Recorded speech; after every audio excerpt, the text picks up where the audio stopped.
Bonjour Adrien Lebellec. Bonjour. Je pense que vous êtes au courant, c'est la Coupe du Monde actuellement de football. Est-ce que au niveau amateur comme le FC Guichen, est-ce que ça apporte vraiment un nouveau souffle au sein du club? Est-ce que vous voyez un peu une différence par rapport à d'habitude? Ah, ça met un petit peu de piment quand même, tout le monde en discute.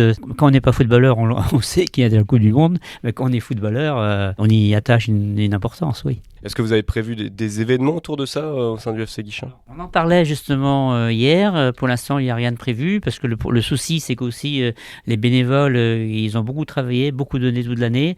Et là, ils ont envie de souffler un peu. Hier, par exemple, il y a quelques-uns qui voulaient venir voir le match là, mais il y avait les responsables, eux, ils souhaitaient être tranquilles un peu. Donc, pour l'instant, il n'y a pas de prévu. Mais peut-être, s'ils vont en finale, on va peut-être faire quelque chose quand même. Oui, parce que ça vient s'ajouter à déjà une année, j'imagine, bien remplie. C'est une année très bien remplie, ouais, parce le club a continué à grandir. On est presque bientôt, on approche les 700 licenciés, donc une centaine de bénévoles. Il y a des commissions un peu partout qui travaillent, et c'est vrai que ça est très prenant quand même. Hein. Il y a, je crois, une trentaine d'équipes qui jouent tous les week-ends, donc il faut trouver des arbitres, des bénévoles, des délégués, organiser les matchs. Il y a beaucoup de choses à faire, oui. Et on sait que le football professionnel au niveau financier, c'est compliqué. Comment est-ce qu'un club comme le FC Guichen, un club amateur, se porte aujourd'hui? Eh bien, il faut se battre. Hein. Il faut se battre beaucoup. En gros, il y a quand même les licences, le coût des licences qui rapporte de l'ordre du tiers, peut-être.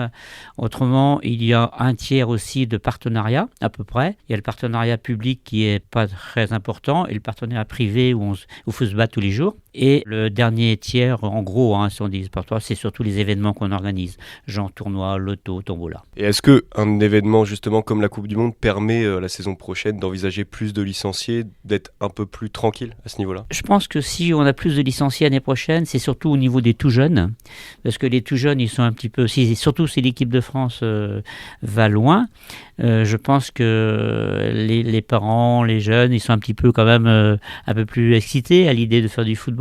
Et très souvent quand même, après qu'ils soient champions du monde, l'équipe de France, on a vu quand même une augmentation des jeunes. Et ça ferait du bien, je crois, à la France entière, parce que dans les tout petits, la tendance est un petit peu à la baisse quand même. Oui, c'est ça, c'est un moyen pour les jeunes aussi, ces événements, de revenir vers le sport. Vous êtes un peu cette porte d'entrée-là. Oui, il y a déjà ça, oui. On fait beaucoup d'actions, en particulier avec les écoles, on fait des portes ouvertes, des choses comme ça pour entraîner les jeunes à venir jouer, parce que les tout petits, les jeunes les 6-7 ans qui jouent aujourd'hui, ce seront les seniors dans 10-15 ans. Hein. Donc, si on n'a pas de petits jeunes, le club diminuera, c'est certain. Et puis aussi, il y a aussi la concurrence, c'est bien, c'est bien. Hein. Il y a tous les sports à Guichen, c'est super, hein, c'est très bien. Que les gamins puissent choisir, c'est bien. Mais il faut que chacun montre aussi, sache les accueillir et qu'ils prennent plaisir. Et est-ce que vous avez des festivités après la Coupe du Monde, des choses de prévues ou peut-être des événements du club, pas forcément en lien avec la Coupe du Monde? Alors là, les événements, ça s'est terminé par le tournoi féminin le week-end dernier. Là, on a eu notre assemblée générale. Généralement, après, on a les 5-6 semaines de repos. Et après, ça repart avec la saison prochaine. Aujourd'hui, la nouveauté, c'est peut-être le côté féminin quand même, qui prend un peu plus d'ampleur, qui prend bien. Donc, nous, si les jeunes filles veulent faire du football, nous on est là aussi pour les accueillir et pour leur donner cette possibilité-là. On a des équipes de U6 à U18 et donc il y a de la place pour celles qui veulent venir, il reste de la place. On essaie de... Alors, une chose qu'on fait à Guichen aussi par rapport à des clubs de notre niveau, nous on estime que tous les jeunes ont le droit de jouer, même s'ils ne jouent pas bien au foot. Je pense que c'est notre rôle qu'ils fassent du sport, qui prennent plaisir, qui s'amusent, qui soient avec leurs copains. Et ça, c'est pour nous, on attache une grande importance à cette partie éducative. Et tous les jeunes ont le droit de jouer et prendre une licence de FC Guichen. C'est sûr que quand on est en U11, par exemple, ou U10, il y a 6 équipes. Donc l'équipe 1, un peu plus compétition que l'équipe 6, peut-être. Il faut que chacun retrouve ce qu'il vient chercher.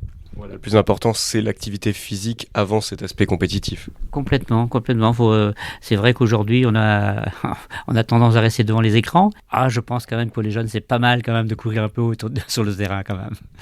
Ouais, avec cette Coupe du Monde, ça donne encore plus de raisons de s'y mettre. Vous avez parce que moi j'aime bien le foot, vous avez un petit prono pour cet été-là, pour la Coupe du Monde? Je crois que, étant français, on rêve tous. On espère tous quand même un peu la France, oui. C'est sur ces mots qu'on va se quitter. Merci Adrien Lebellec.